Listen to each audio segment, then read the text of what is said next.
Hare Krishna.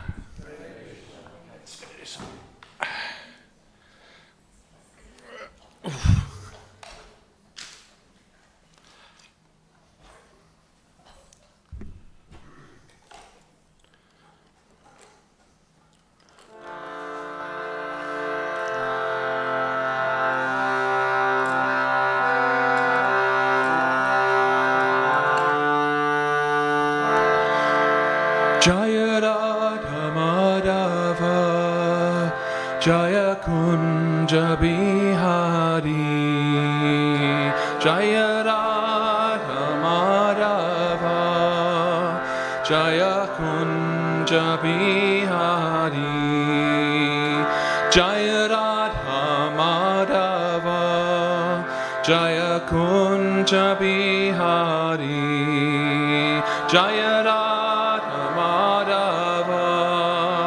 Jaya Kunja Bihari Jai Gopi Janna Vallabha Girivardhari Jai Gopi Janna Vallabha Girivardhari Jai Gopi Janna Vallabha Girivardhari Yasoda Nandana Brajajana Ranjana Yasoda Nandana Brajajana Ranjana Yasoda Nandana Brajajana Ranjana Yasoda Nandana Brajajana Ranjana Yamuna Tira Vanachari Yamuna Tira Vanachari Yamuna Tira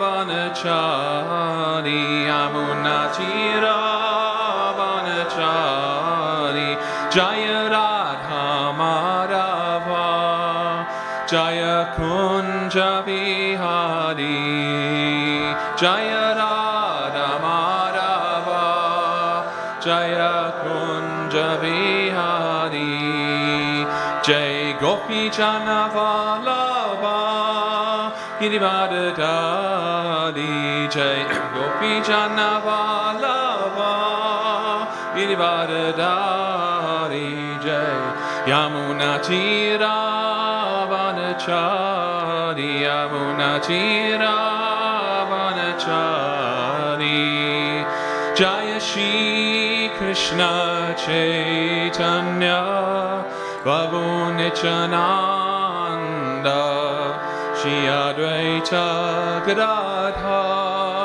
Shiva Sadi Gaura Bhakta Vrinda Jaya Shri Krishna Chaitanya Prabhu Nityananda Shri Advaita Gadadha Shiva Sadi Gaura Bhakta Vrinda Hare Krishna, Krishna Krishna, Hare Hare, Hare Rama, Rama Rama, Hare Hare, Hare Krishna, Krishna Krishna, Hare Hare, Hare Rama,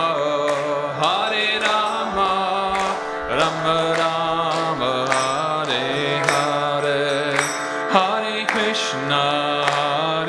Krishna, Krishna Krishna, Hare Hare, Hare Rama,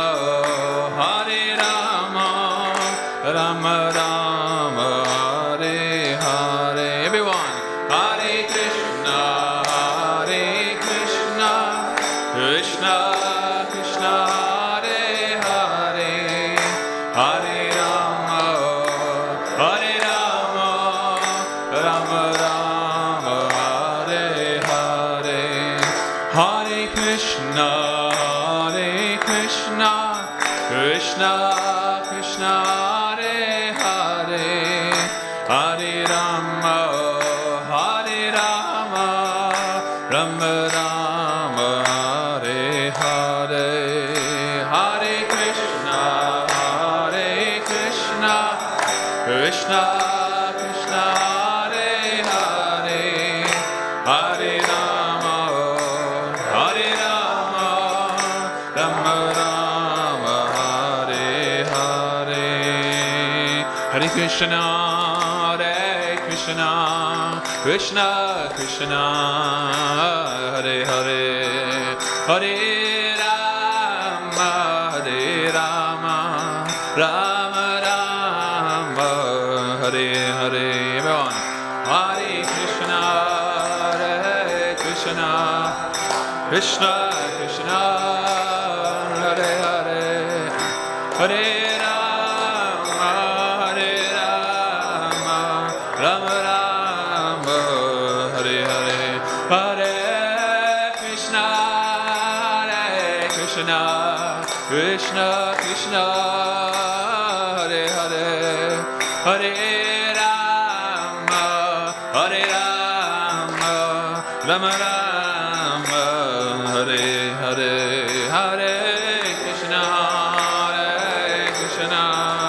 Krishna Krishna Hare Hare Hare Rama Rama Rama Hare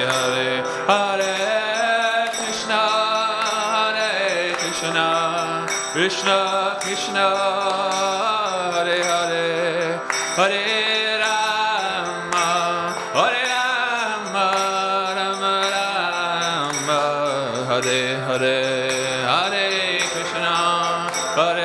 Krishna Krishna Krishna Hare Hare Hare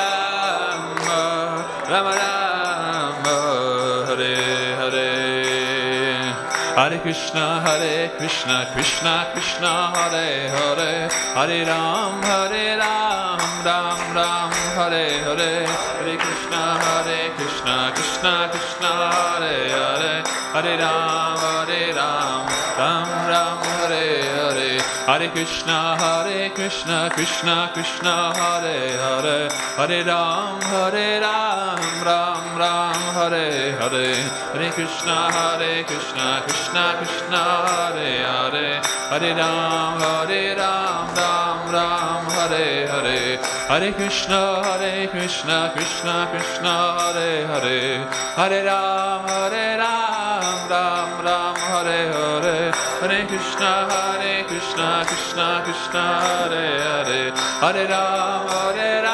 Ram Ram Hare Hare Hare Krishna Krishna Krishna Hare Hare Hare Ram Ram Hare Hare Hare Krishna Krishna Hare Hare Hare Ram Ram Hare Hare Hare Krishna Krishna Krishna Hare Hare Hare Ram Ram Hare Hare Hare Krishna Krishna Krishna Hare Hare Hare Ram Ram Hare Hare Hare Krishna Krishna Krishna Hare Hare Hare Ram Ram Hare Jaya Radha Gokulananda Radha Gokulananda Radhe Jaya Radha Gokulananda Radha Gokulananda Radhe Jaya Radha Gokulananda Radha Gokulananda Radhe Jaya Radha Gokulananda Radha Gokulananda Radhe Jaya Sitaram Lakshman Hanuman Jaya Sitaram Lakshman Hanuman Jaya Sitaram Lakshman Hanuman Jaya Sitaram Lakshman Hanuman Jaya Sitaram Lakshman Hanuman Jaya Sitaram Lakshman Hanuman Jaya Sitaram Lakshman Hanuman Jaya Sitaram Lakshman Hanuman Jaya Gaurang Itai Gaurang Itai, Gorang Itai Raya, Gorang Itai Raya, Gorang Itai Raya, Gorang Itai Raya, Gorang Itai Jaya, Gorang Itai, Prabhupada, Prabhupada, Prabhupada Jaya Jaya, Prabhupada, Prabhupada, Prabhupada, Prabhupada Jaya Prabhupada, Nitai Gaura Haribo, Haribo, Haribo, Nitai Gaura Haribo, Haribo, Haribo, Haribo, Nitai Gaura Haribo. Gaura Premanande, Hari Haribo. Jai Om Vishnu Pada Paramahamsa Pravijakajaya Asosa Sashimad Abai Chanavandam Bhaktivedanta Swami Ki Jai Anantakota Vaishnava Vinda Ki Jai Namacharya Shiru Haudashtako Ki Jai Paramsa Kaho Sri Krishna Chaitanya Prabhu Nityananda Sayadvaita Gadada Siva Siddhi Gaur Bhaktivedanta Ki Jai Shishi Radha Krishna Gopal Gopinath Shama Kund Radha Kund Gibi Govardhana Ki Jai Shri Radha Gokulananda Ki Jai, Shri Sita Ram Lakshman Hanuman Ki Jai, Shri Sita Gornitai Ki Jai. All glorious to assembled devotees, Hare Krishna. All glorious to assembled devotees, Hare Krishna. All glorious to assembled devotees, Hare Krishna. All glorious to Shri Guru and Shri Gauranga. Hare Krishna. Okay, I'm just going to alter my seating position if I may. How is everyone this morning? Good. So this morning we are reading from the Srimad Bhagavatam, Canto 3, Chapter 5, verses 37, which I think is up there, but actually also 38, because 37 does not have a purport or commentary. So a bit of water before I begin. Okay, so I'm just going to read this through, but I don't need to repeat this one. We'll be repeating the next one after this. Bhutanam nama adinam yad yad bhavya paravaram tesham param nusham sargat yata sakyam gunan vidu. Okay. Someone must be upstairs doing that. Okay, so translation. O gentle one, of all the physical elements, beginning from the sky down to the earth, all the inferior and superior qualities are due only to the final touch of the glance of the Supreme Personality of Godhead. So, of course, these are conversations between Vidura and Maitreya at the moment, so this is the chapter about that. So we continue now to the next verse, if we may. Thank you, Hare Krishna. Thank you. Okay, so now we're on 3.538. This is the one that we repeat. Ete devakala Vishnu. Ete devakala Vishnu. Kalamayam Shalingina. Kalamayam Shalingina. Nanatvatsva kriyanisha.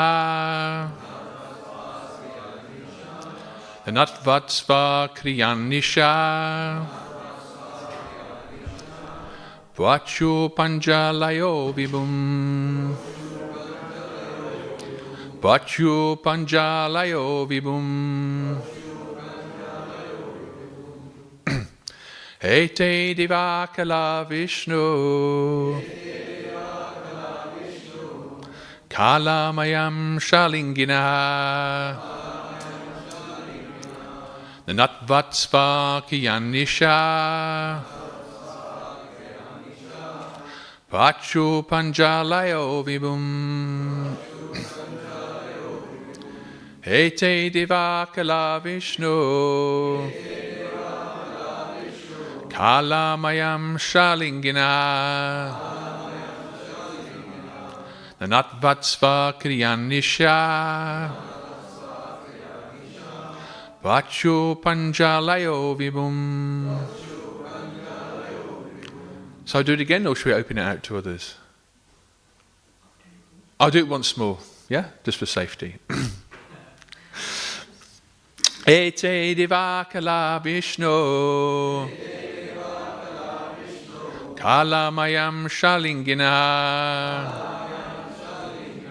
Nanatvatsvakiyanisha Vachu Panjalayo Vibhum. Okay, Brahmakruna, you ready? Ete Devakala Vishnu Kalamayam Shalingina Svakriyanisha Puchu Panjalayo Vibhum. Ete Devakala Vishnu Kalamayam Shalingina Nanatvatsvakiyanisha Vachu Panjalayo Vibhum.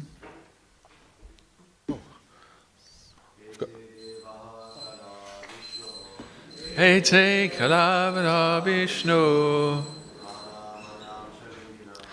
Kalamayam Shalingina Nanatvatsvakiyanisha Vachu Panjalayo Vibhum. Any ladies, please?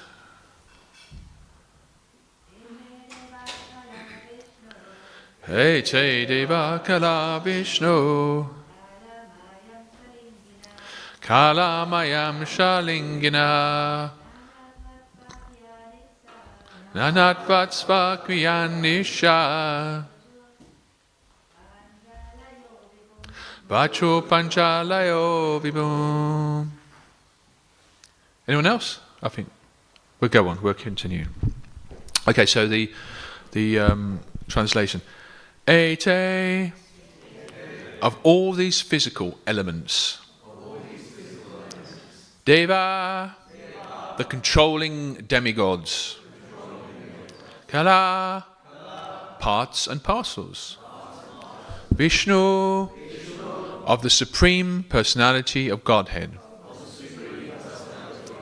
Kala, time, Maya, external energy, Amsha, part and parcel, Lingina, so embodied, Nanatvat, because of various, Svakya, personal duties, Anisha, not being able to perform, Pachu, uttered, Panjalaya, fascinating, Vibhum, unto the Lord. Okay, so of course the translation. The controlling deities of all the above mentioned physical elements are empowered expansions of Lord Vishnu. They are embodied by eternal time under the external energy, and they are his part and parcels. Because they were entrusted with different functions of universal duties and were unable to perform them, they offered fascinating prayers to the Lord as follows. So we won't find out what those are, those prayers, until tomorrow, I imagine, but we'll continue. So, purport. Bhashya Prabhupada Ki Jai.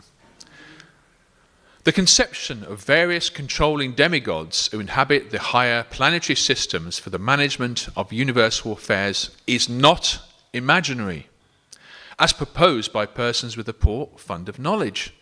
The demigods are expanded parts and parcels of the Supreme Lord Vishnu, and they are embodied by time, external energy, and partial consciousness of the Supreme.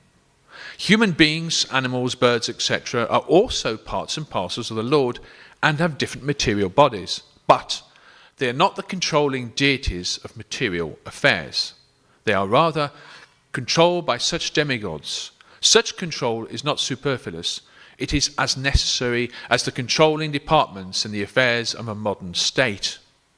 The demigods should not be despised by the controlling living beings. They are all great devotees of the Lord, entrusted to execute certain functions of universal affairs. One may be angry with Yamaraj for his thankless task of punishing the sinful souls, but Yamaraj is one of the authorized devotees of the Lord, and so are all the other demigods. A devotee of the Lord is never controlled by such demigods whose function as assistants of the Lord, but he shows them all respects on account of the responsible positions to which they have been appointed by the Lord. At the same time, a devotee of the Lord does not foolishly mistake them to be the Supreme Lord. Only foolish persons accept the demigods as being on the same level as Vishnu. Actually, they are all appointed as servants of Vishnu. Anyone who places the Lord and the demigods on the same level is called a Pashandi, or an atheist. The demigods are worshipped by persons who are more or less adherents to the process of Gyan, Yoga and Karma, i.e., in other words, the impersonalists, the meditators and fruitive workers. The devotees, however, worship only the Supreme Lord Vishnu. This worship is not for any material benefit, as desired by all the materialists, even up to the salvationists, mystics and fruitive workers. Devotees worship the Supreme Lord to attain unalloyed devotion to the Lord. The Lord, however, is not worshipped by others who have no program for attaining love of God, which is the essential aim of human life. Persons averse to a loving relationship with God are more or less condemned by their own actions. The Lord is equal to every living entity, just like the flowing Ganges. The Ganges water is meant for the purification of everyone, yet the trees on the banks of the Ganges have different values. A mango tree on the bank of the Ganges drinks the water, and the nimba tree also drinks the same water. But the fruits of both the trees are different. One is celestially sweet, and the other is hellishly bitter. The condemned bitterness of the nimba tree is due to its own past work, just as the sweetness of the mango is also due to its own karma. The Lord says in the Bhagavad Gita 16:19, Tannaham dvisita kururan samsareshnu naradanaman krishpami ajasram ashubhan asuvishevayo nishu. The envious, the mischievous, the lowest of mankind, these two I ever put back in the ocean of material existence into various demoniac species of life. Demigods like Yamaraj and other controllers are there for the unwanted conditioned souls who always engage in threatening the tranquility of the kingdom of God. Since all the demigods are confidential devotee servitors of the Lord, they are never to be condemned. So just back to the original verse. The controlling deities of all the above mentioned physical elements are empowered expansions of Lord Vishnu. They are embodied by eternal time under the external energy, and they are his parts and parcels. Because they were entrusted with different functions of universal duties and were unable to perform them, they offered fascinating prayers to the Lord, as follows. Om Jnanam Tiriram Dasya Granjala Shalakaya Daksho Om Medicham Yena Tasmai Shri Gurave Namaha Shri Chaitanya Mano Bishtam Sapitam Yena Bhutale Swayam Rupa Gadamayam Dadati Svapadantikam. He Krishna Karuna Sindhu Dinabandhu Jagatpate Gopisha Gopika Kanta Radha Kanta Namustate Vanchakalpatarubhascha Kriposinbhudevacha Patitana Bhavanebhyo Vaishnavebhyo Namo Namaha Nama Om Vishnu Padaya Krishna Pastaya Bhutale Srimati Bhaktivedanta Swaminiti Namine Namaste Saraswati Devi Gauravani Pachadine Nivasesha Shunyavadi Prashachade Satadine Jai Shri Krishna Chaitanya Prabhu Nityananda Sri Advaita Gadadhar Srivasadi Gaur Bhaktivedanta Hare Krishna Krishna Krishna Hare Hare Hare Rama Rama Rama Hare Hare. So this verse and purport is quite obviously focused on the demigods.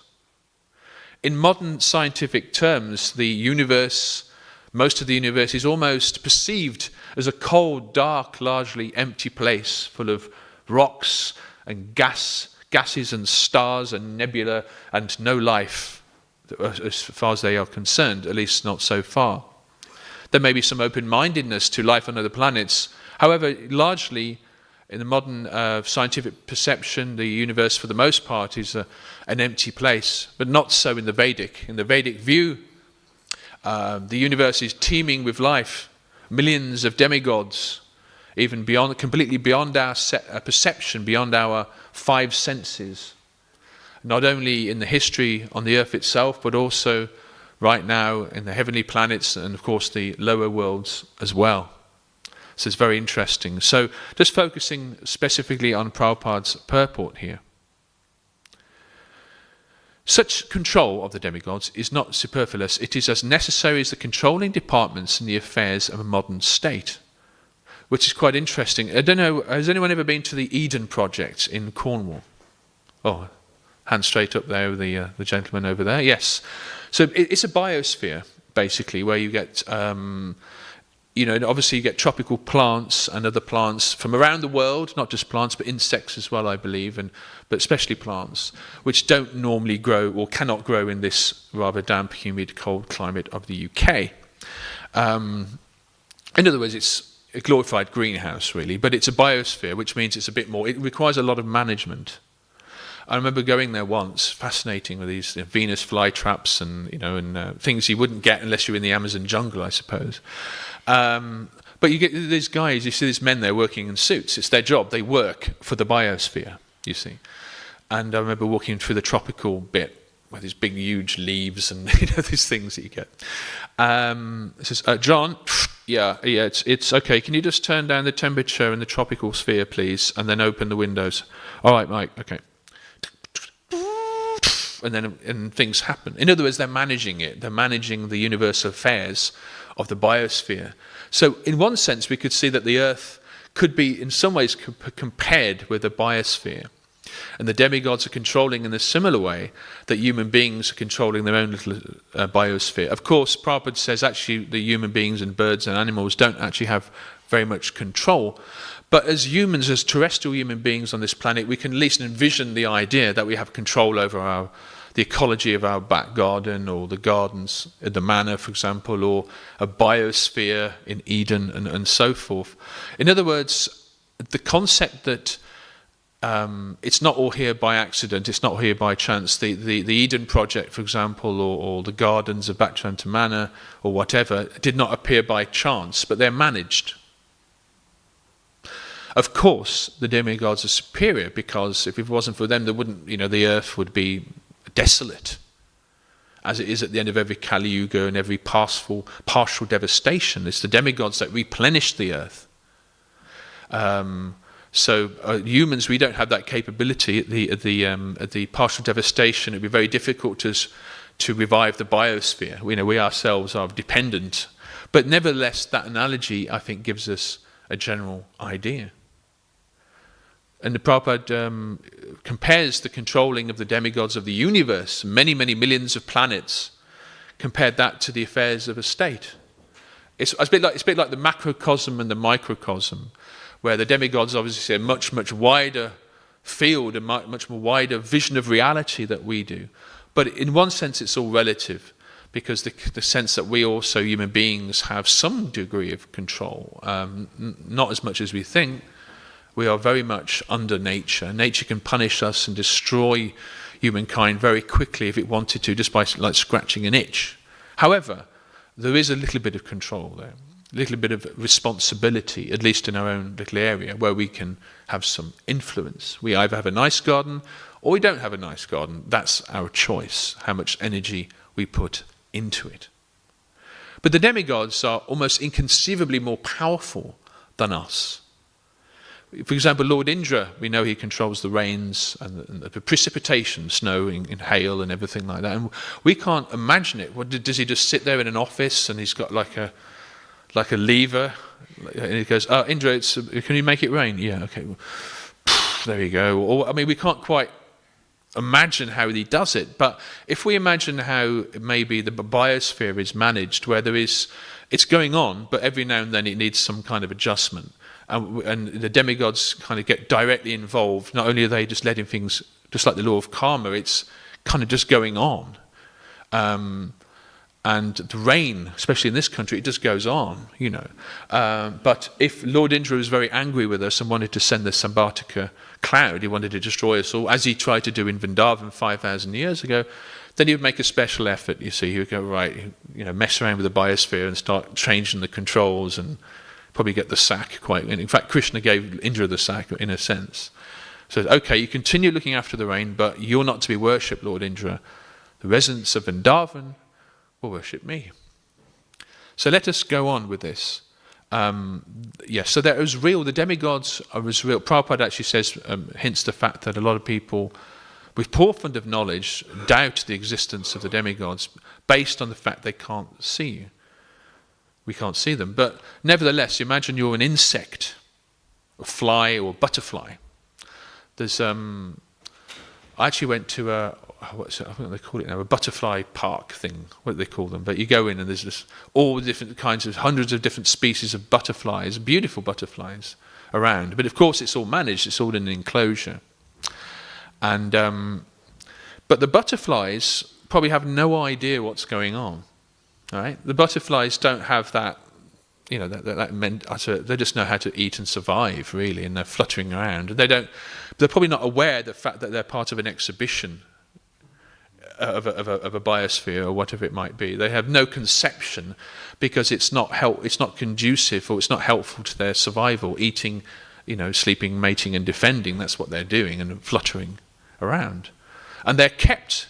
Sometimes they even open the doors to the butterfly greenhouse, because in the greenhouse is all their food and all the things they like. So they've got no interests to going out into the cold. They're happy where they are. But they're kind of in a mire, in a sense, of the fact that they don't know anything beyond their senses. Most human beings are in the same category but on a different level. But nevertheless, human beings are different, because we start to, we build things like churches and temples, and we start to question our reality, unlike the animals. In fact, that's the only difference between us and apes, really, in that sense. But we're also very much part of the ecology of the world. We have a role in it, which is a dharmic one.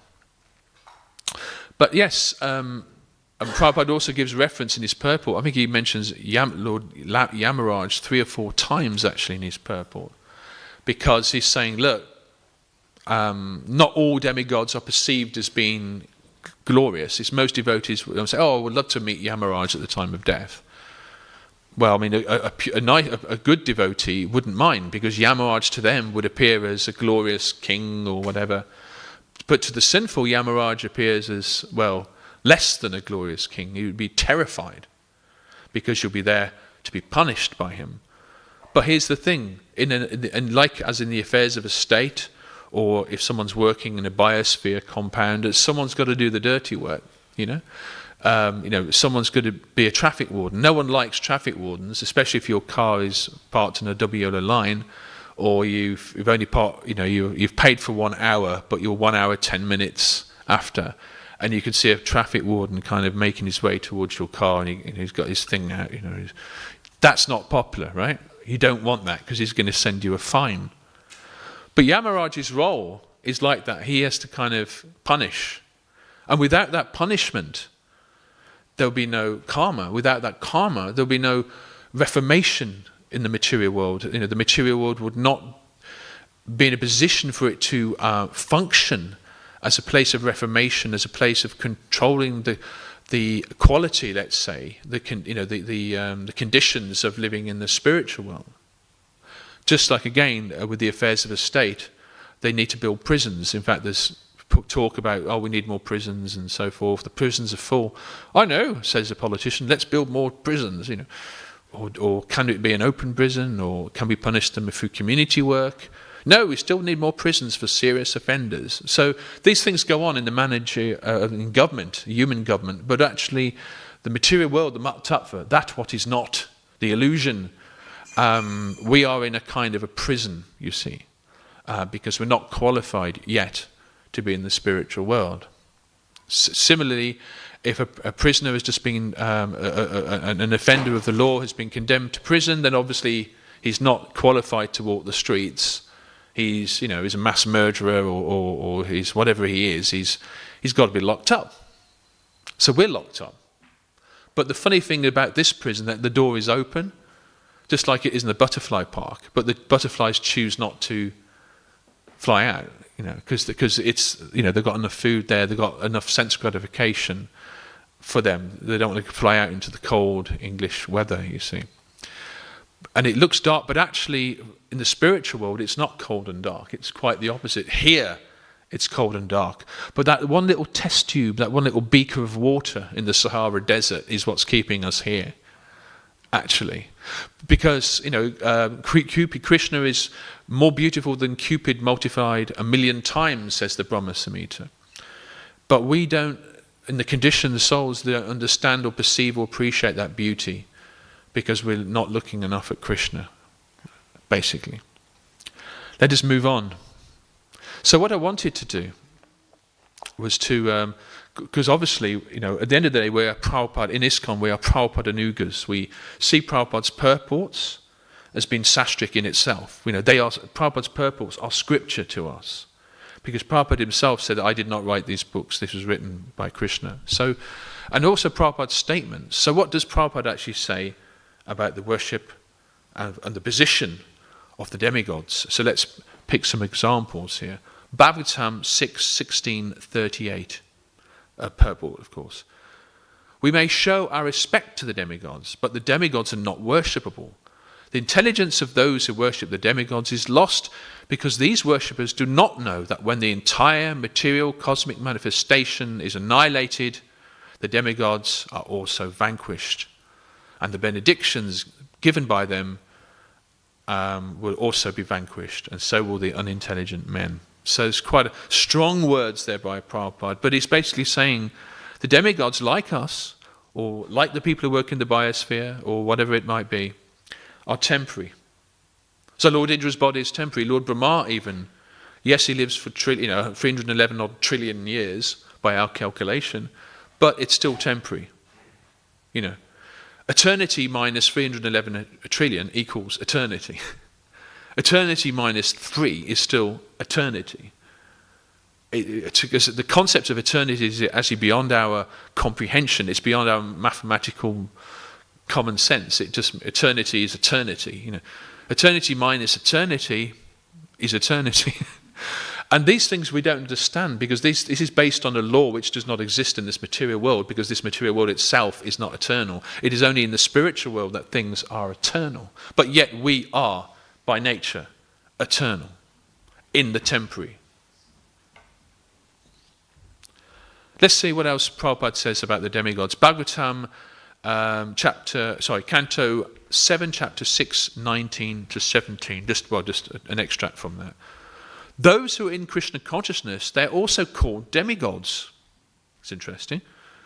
The citizens or the residents of the higher planets, they are also called demigods. In other words, elevated devotees, sincere devotees, are almost like demigods in the sense.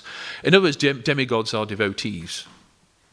They're superior to devotees, but they're not necessarily any more fortunate than those who are chanting Hare Krishna. It is said that the demigods, many of the demigods, pious demigods, would actually want to take birth on the earth to become part of Lord Chaitanya's Sankirtan movement. Imagine that. Because they know they want to go back to Godhead.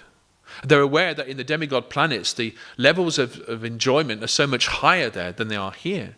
But those who are sincere about going back to Godhead, and many of them are, of course, great devotees of Vishnu, I think, well, actually, okay, taking birth on the earth, that's a bad deal. That is bad. Chicken pox, measles, school, weather, rain, cold, getting older, getting frail, going grey, aches and pains, all the things that you get on the earth, that they're not getting so much in the heavenly planets. And yet, the benediction is the holy name.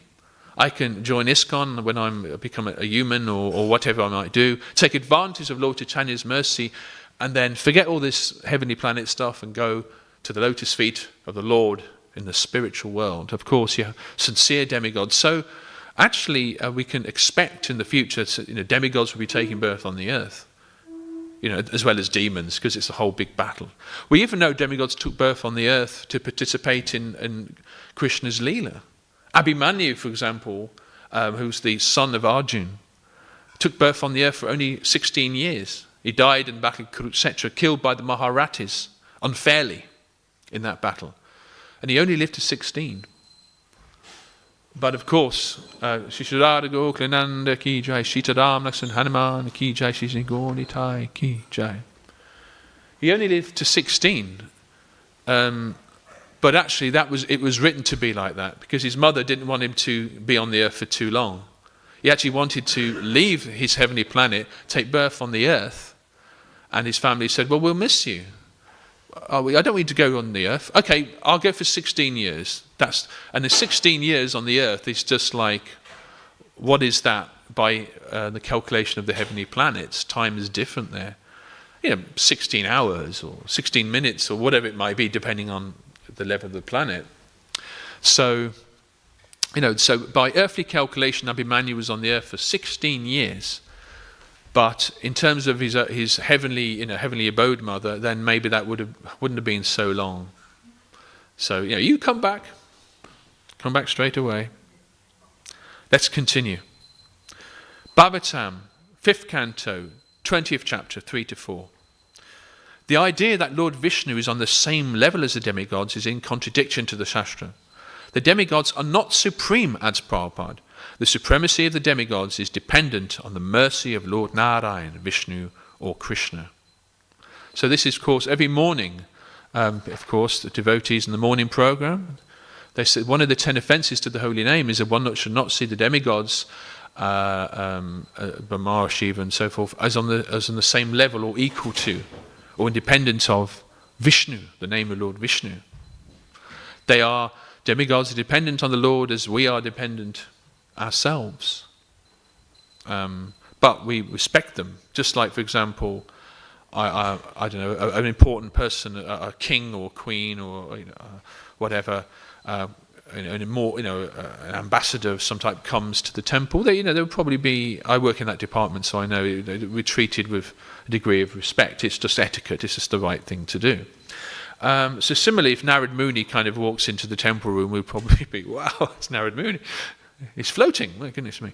But he'd be treated with respect. They're not supreme, they're not God, but they are bridges. Well, in terms of the demigods, they are like a bridge, or they are to God. They are senior to you, so you respect them. This is an interesting part of an interesting subject that was actually discussed upstairs in the 1970s. Prabhupada was discussing this subject with Graham Hill, the racing driver, who I think passed away actually, not all that long ago actually. Do you know when it was? I don't know. But he actually lived around here. He was a famous racing driver back in the 70s. He actually met Prabhupada upstairs in his room. And one of the quotes that Prabhupada made we can also find in the Bhagavatam 761. Men of small intelligence worship the demigods, and their fruits are limited and temporary. Those who worship the demigods go to the planets of the demigods. But my devotees ultimately reach my supreme planet. I'll do one more quote, I think, from Prabhupada. In The Science of Self-Realization, chapter 3, we can read, the rewards given by the demigods are temporary because any material facility must act in a connection with material facilities one gets, whether by modern scientific methods or by deriving benedictions from the demigods. Interesting. Anyway, the main point there is that the rewards are temporary. Prabhupada in his purports as well gives a reference, of course, to Mahavishnu, because it's created by the glance of Mahavishnu. Of course, we know. We mentioned the material world, and in the spiritual world stretches for eternity, for innumerable Vaikuntha planets. But in one corner of the spiritual world is the Mat Tattva. That's what it's not. It's like a cloud or a shadow of reality, and in that cloud we call the Mat Tattva, the illusionary energy. Vishnu enters into that cloud and lies down and starts breathing. And in and out, innumerable universes come from the pores of his skin. And this is the basis of time, kala. In other words, there is no time before that. Well, before is also a word that references time. But independent of the Mat Tattva, the material world, there is no time as we understand it. Everything by nature is eternal. But when Mahavishnu, in a half-sleep mode, is lying down in the causal ocean, and is breathing in and out, the universes are created and then annihilated. And because of that annihilation, you have time.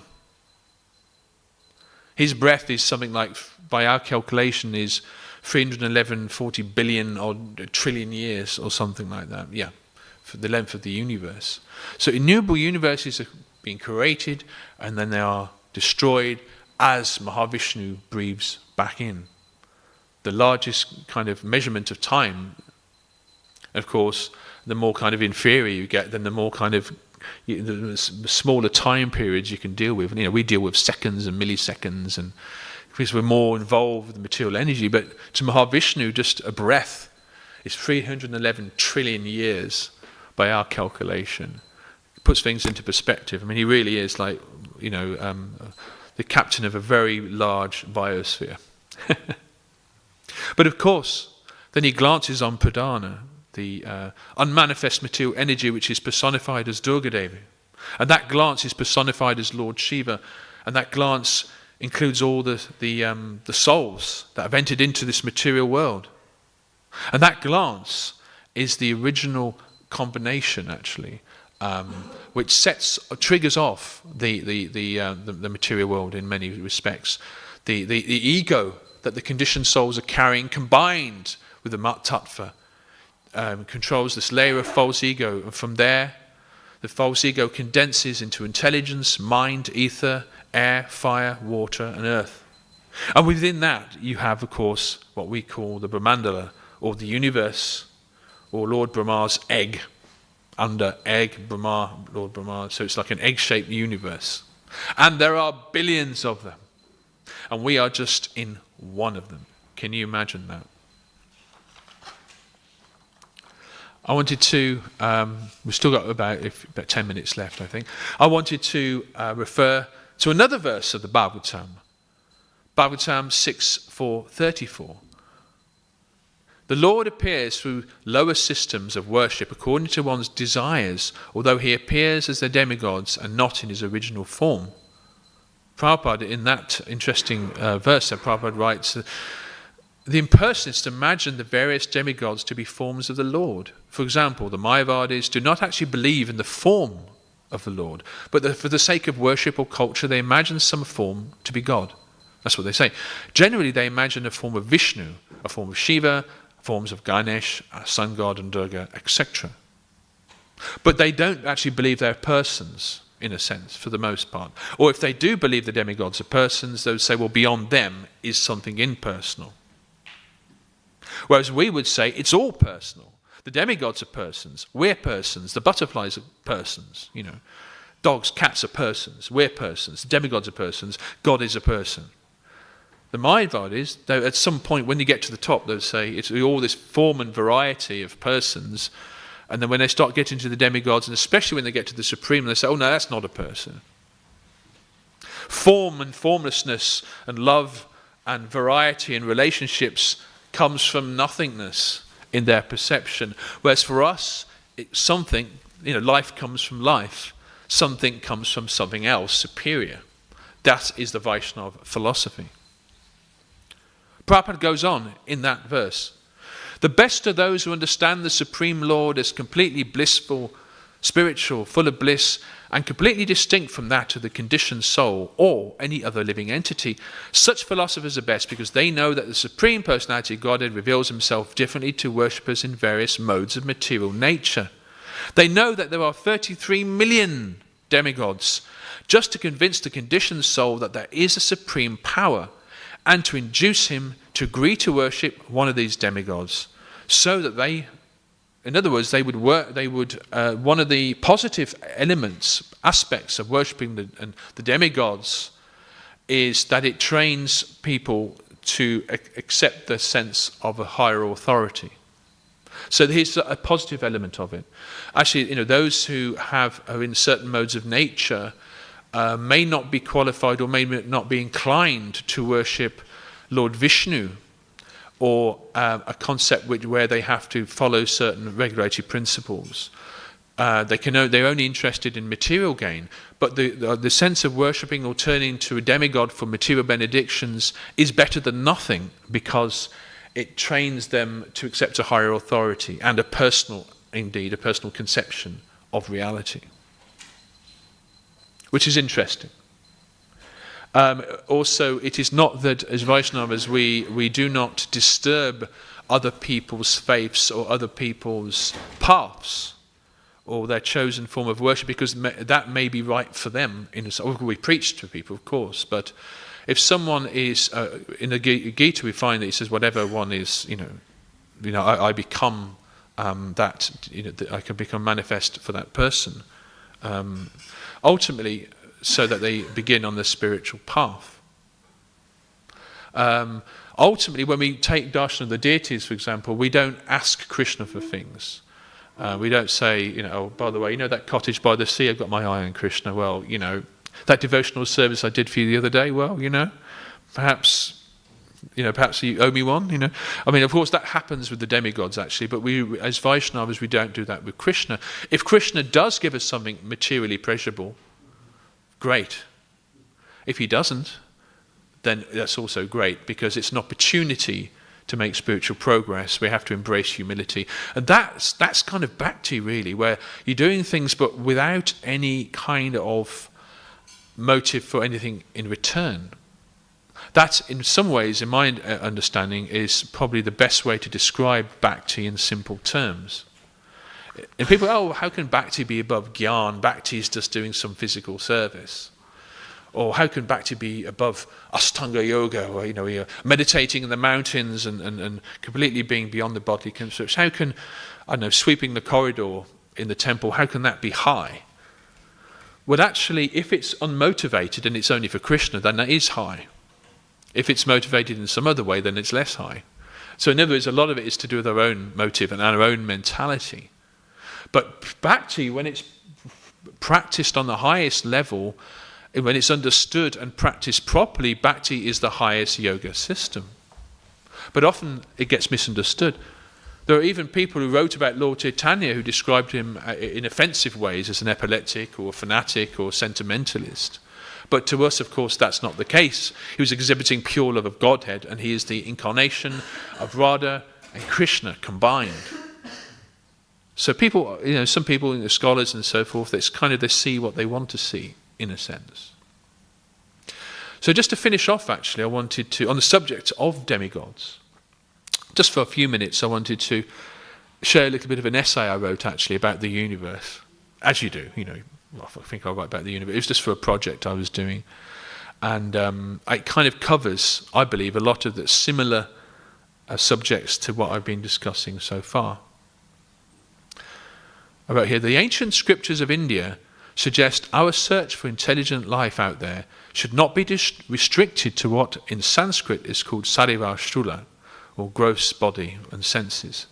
The Vedas tell of highly intelligent species that exist in realities beyond the instruments of contemporary science, shukshma sharya, a subtle body substance which is not physical matter, but is made of mind, intelligence, and ego. Things can exist that are not made of, carbon-based matter. Even the gross earthly human body has a subtle body, sometimes called the astral or ghostly body. All eight elements exist throughout the universe, but in different proportions. earth, water, fire, air, ether, mind, intelligence, and false ego. A particular element will be more dominant in the occupants of different lokas or planets. For example, the predominant but not necessarily the only element in Brahmaloka is intelligence. So Lord Brahma's body is not made of gross earth like ours. It's made mainly of more subtle elements. That's why we can't see him. That's why he's so powerful.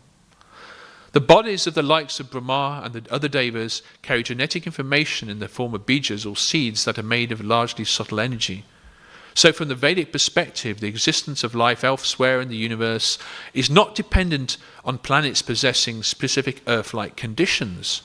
The existence of bodies, which are mainly subtle, are more or less dependent on such a long list of special conditions that largely gross bodies are dependent on. In other words, our existence is very fragile.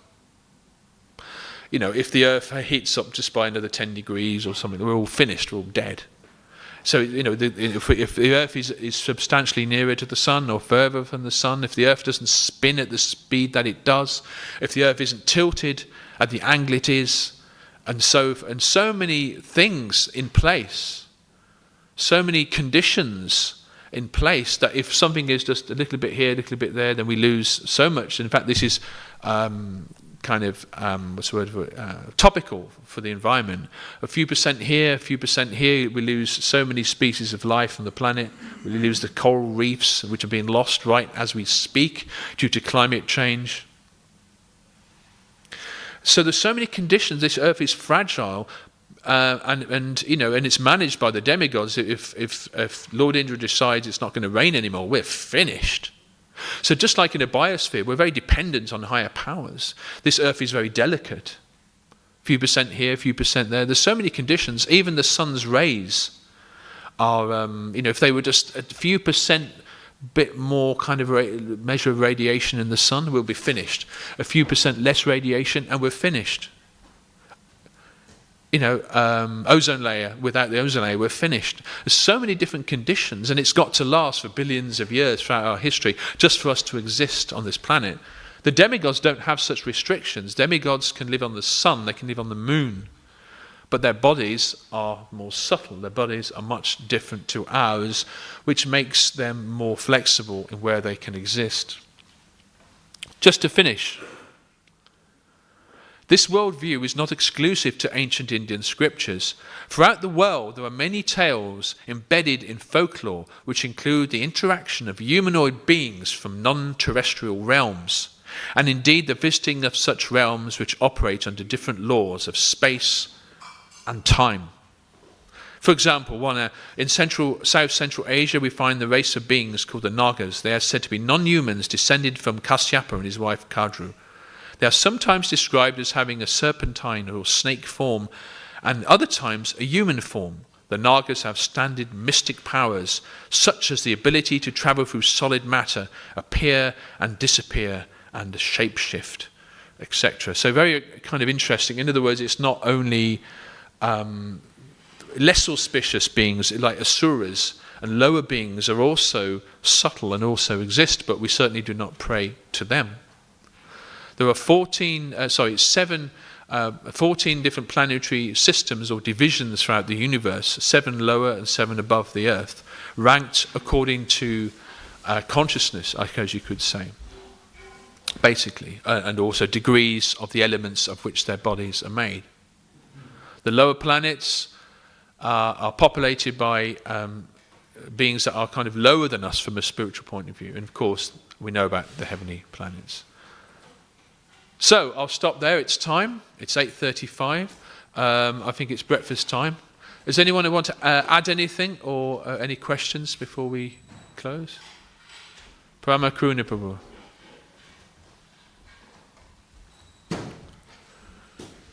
Is there a microphone? If not, just shout loud.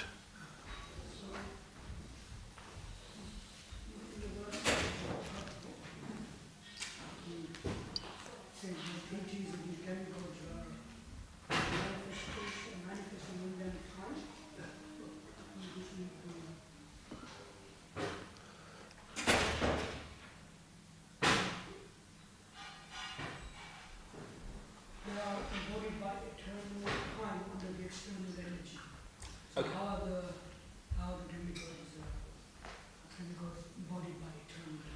I think my understanding is that what Prabhupada is saying here is they are, the external energy is the material energy, and embodied by, in other words, they are restricted to time. They have to follow the laws of time like us. They experience time differently to us, but in the sense that time would pass more quickly for them, But they're embodied by, in other words, I think it means that they are also restricted by, they also have to follow the laws of time and temporary nature, like that. That's how I understand it. And then time sometimes is connected with Shiva. Yes. Sometimes also, Krishna himself says in honestly. So, who is the deity of time? The deity of time. Okay, well, that's a good question. I mean, like you said, Lord Shiva is half in, half out of the material world. His role is quite special. He's compared, isn't he, to yogurt, and Krishna, the Lord Krishna is compared with milk. So very similar, but at the same time, milk can become yogurt, but yogurt can't become milk. Which means Vishnu is superior to Lord Shiva, and yet Lord Shiva, in one sense, is a form of the Lord as well, who is dealing with the material energy. And yes, he does have a role in the time, but I don't know how to answer that question any better than that. Yeah, but Lord Shiva is an exception, actually, in that sense, because he's actually the glance of Vishnu. So therefore, that's before their interaction between the material and the energy and the conditioned souls. So therefore, time hasn't quite taken place. So Lord Shiva, in that sense, although when he's operating within the material world, then I guess there's time is there, but Lord Shiva himself, his planet, is kind of half in, half out, as I understand it. It's like Lord Shiva is like a form of Vishnu that goes in and puts his hand into the dirt and drags out the conditioned souls, like that. So the hand gets dirty, but the body of the hand is still the Lord. Okay. Antarad Srimad Bhagavatam ki jai. The assembled Vaishnavas ki jai. Hari.